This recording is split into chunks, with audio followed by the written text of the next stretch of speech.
So the world is watching these trade talks between the U.S. and China, and there seems to be this brinksmanship game over tariffs underway. How would you assess the Trump administration's work so far? I think that they have taken on the issues that really need to be taken on, which is why they're so hard. You know, the trade imbalance is one thing, but the real problem is the structural imbalance in the way the two countries work with each other economically. So the Chinese place restrictions on joint ventures, on foreign investment, on they require turnover of technology by companies that want to do business in China. They steal intellectual property. And those are the real issues, and they're really hard because fixing them is actually kind of important for the future of China's economy.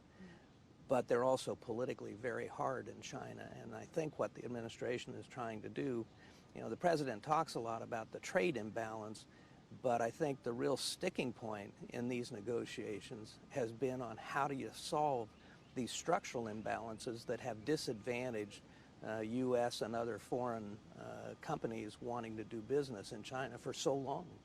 But isn't that just the Chinese business model? To be able to do things cheaper and be able to access things without investing in research? It's not about doing them cheaper. That's part of the reason for the trade imbalance. But it's an unfair set of rules. A columnist not too long ago, a couple of years ago, said, you know, our approach to China ought to be, we think your restrictions on foreign investment and so on are so good, we're going to adopt them all. And I think what the U.S. has to demand is reciprocity. We need a level playing field, and if they can do it cheaper, that's one thing, but cheating is a different thing, and that's really what we're talking about here. Many different administrations have said economic policy relates to national security, and particularly on China. You know, the Secretary of State has accused them of using their business model to basically advantage their military and intelligence arms. China has a strategic plan to expand its influence economically with this Belt and Road initiative. The kind of bickering we're seeing in Washington compared to that, I mean, does China have an advantage over us? Well, the Chinese have an advantage because they have a strategy, and we don't.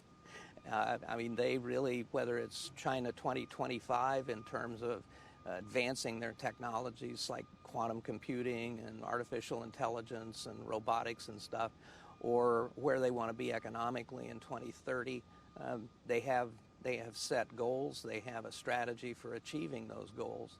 And we really don't have a strategy. We haven't had a strategy in quite a while. So it's always an advantage when one side has a plan and the other side doesn't. You don't think the Trump administration has a broader plan for China? I don't think basically that recent U.S. administrations have had a strategy for how to deal with China long term. Why? It's very difficult. You know, in Washington, I always like to say that long-term planning is a week from Thursday. Washington is so consumed all the time by the issue of the moment that it's very difficult to get senior people to set aside the time to think about where do we want to be in 5 years with this country or that country, or in terms of some of our own objectives. And I think the military does that in part because planning they have the resources to do planning, but a lot of their weapons systems and so on require 10, 15, 20 years looking out to see how things are going to develop.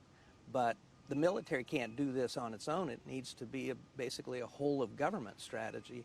That's what the National Security Council and its staff is supposed to do in terms of bringing together all of the elements of the government to figure out where we want to be. But recent administrations, I think, have not been able to do that very well.